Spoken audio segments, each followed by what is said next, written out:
Welcome to this episode of Young Justice Exposed, your place for everything Young Justice, the known, the unknown, and the forgotten tales and takes of our favorite show. Well, we're going to take the next few episodes and dive into some of the big stories that were featured in the comics but never made it to the animation stage. The initial run of the comics coincided with Season 1 and Season 2 and ran a total of 25 issues. The comics not only filled in the blanks from the show, but they also gave us a ton of new stories that could have big relevance to the future of Young Justice going forward.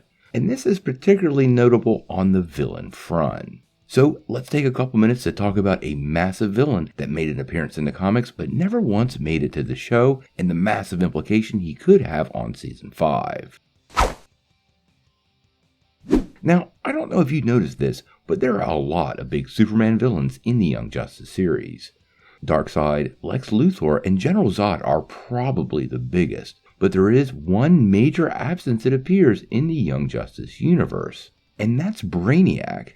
Now, in the universe of Earth-16, believe it or not, there is no official Brainiac. Well, not anyone who identifies as Brainiac, but there is a being known as the Collector of Worlds. There is no doubt he is this universe's version of the character. Now, he actually appeared in a half-dozen issues of the comics, from issues 20 to 25 of the series. And quite honestly, he just rolled right up to Earth, slammed down a force field, and started shrinking Metropolis. He has all the makings of the classic Brainiac, but as we move through the story, we find out this particular version of the character is quite different than the classic comic version. Now, once the Collector starts his acquisition process, all our teams of heroes obviously leap into action on several fronts. Now, this version of the character proves he's quite the formidable opponent very early on, by actually taking out 3 Leaguers at the same time. That would be Martian Manhunter, the Flash, and the Atom. Now, in classic comic book fashion, his victories are short-lived, and we eventually see several of the teams manage to converge on the Collector's ship. At this point, we have a bit of a showdown with the Collector taking on parts of the Covert team, as well as the Justice League, and even some extra backup they obtained along their adventures during the previous issues. I'm not going to give you any spoilers on that. That's going to be part of a future episode, but let's just say you probably haven't seen a group like this before. Now, Brainiac himself is pretty amazing, and faces off with a powerhouse combo that does consist of Shazam, Superman, Wonder Woman, Captain Atom, and Connor Kent, to name a few. The Justice League does eventually take him down with the help of Lagoon Boy and Bioship, who manages to destroy his body. But we all know how Brainiacs work, and they don't die like that, and he quickly returns with new bodies.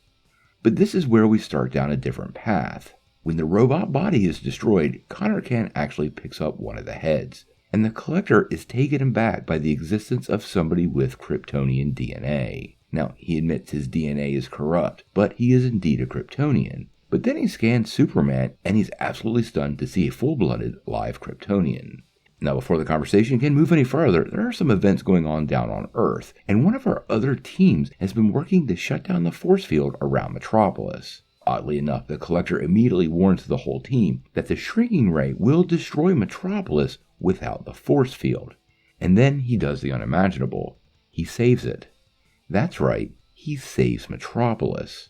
Now, this version of the character is quite different than the classic Brainiac, and here's where it shows. He actually summarized that there should be some exceptions to collecting, because even though his mission is to preserve, Kal-El survived Krypton, therefore some of Krypton survived, and he realizes that not every species' survival was dependent on him collecting them. That's his mission, but he did find an exception in some cases. He actually reasoned with himself, unlike other versions of Brainiac, and chose not to collect the iconic city. Now, we do have to be real. He may have waited on the fact that the Justice League was there ready to duke it out, and that may have added to the variables for this decision, but ultimately, he chose to help the heroes, save Metropolis, and leave the Earth in peace. And from that point, we've never heard from him again.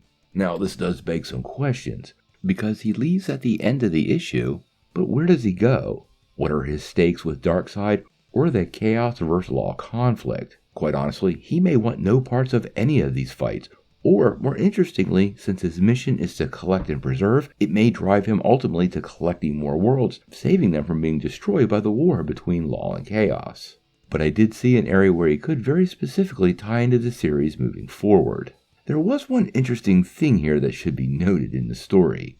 And it ties to that big cliffhanger at the end of last season and Supergirl. During the comic run, we actually see the city of Kandor on his ship. That's Kara's home. That's the home of her family. This could impact her story in massive ways. It might give us some answers on actually why she was in the Phantom Zone. We heard her name mentioned during Season 4, but eventually we found out she was also imprisoned in the Phantom Zone. Many of us have been wondering why this was and what the reason she was put into the zone. And it very well could have been to save her from being collected.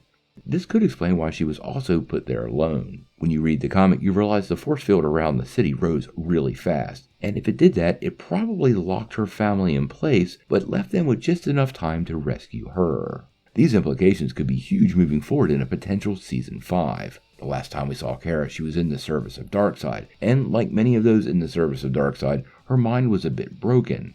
When you start wondering who could potentially break that mind control on Supergirl, you have to think probably the number one people who could help her could be her family, maybe her father, who all live in Kandor. If we get a Season 5, we could see the city of Kandor and the Collector once again make a return and have a massive impact on the story moving forward. Now, this whole storyline is one of those great reasons you should go and grab the books. Each one of these episodes, I try to put some links down in the comics down below. They are must-reads, and I have to highly recommend both seasons. Now, next episode, we're actually going to dive into another aspect of these issues, and I think you're going to find it pretty interesting because we're going to go into the character known as Match, or as many people call him, Superboy's Bizarro. So, I gotta know what you guys think. Were you aware there was a Brainiac in the Earth-16 universe? And are you surprised he had a benevolent streak that we haven't seen in the character very much before? Tell me what you think in the comments below.